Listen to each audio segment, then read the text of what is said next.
ఈరోజు ఆంధ్రప్రదేశ్ రాష్ట్రంలో అంబేద్కర్ గారు రాసిన రాజ్యాంగాన్ని ఏమాత్రం పాటించకుండా ఈరోజు పూర్తిగా నారా లోకేష్ చెప్పిన రెడ్ బుక్ రాజ్యాంగాన్ని నడిపించే ప్రయత్నం చేస్తున్నారు. దానికి పోలీస్ వ్యవస్థ మీద ఒత్తిడి తీసుకొని వచ్చి ఈరోజు ఈ విధంగా తప్పుడు కేసులు పెట్టే ప్రయత్నం చేస్తున్నారు. నేను ఒక్కటే అడుగుతున్నాను, ఒకే వ్యక్తి, మీ నిర్బంధంలో ఉన్న వ్యక్తి ఈరోజు 3 సపరేట్ ప్రాంతాల్లో 3 నేరాలు ఎలా చేయగలడు? నేనేమైనా దశావతారాలు ఎత్తానా? లేదా మరొక అతీతమైన శక్తులు ఏమన్నా ఉండి నేను ఇంకో రకంగా చేయగలుగుతున్నానా?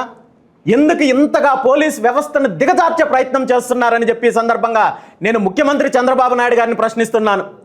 గతంలో ఏదైతే గత ప్రభుత్వం పోలీస్ వ్యవస్థని నాశనం చేసింది, నిర్వీర్యం చేసింది, నేనొస్తే లా అండ్ ఆర్డర్ని కాపాడుతానని చెప్పి ప్రగల్భాలు పలికిన ఈరోజు మీరు చేస్తున్న అరాచకాలేంటి? దేశంలో ఎక్కడైనా జరగని విధంగా ఈరోజు పోలీస్ వ్యవస్థని దుర్వినియోగం చేయడంలో ఈరోజు చంద్రబాబు నాయుడు గారి ప్రభుత్వము రికార్డు నెలకొల్పింది.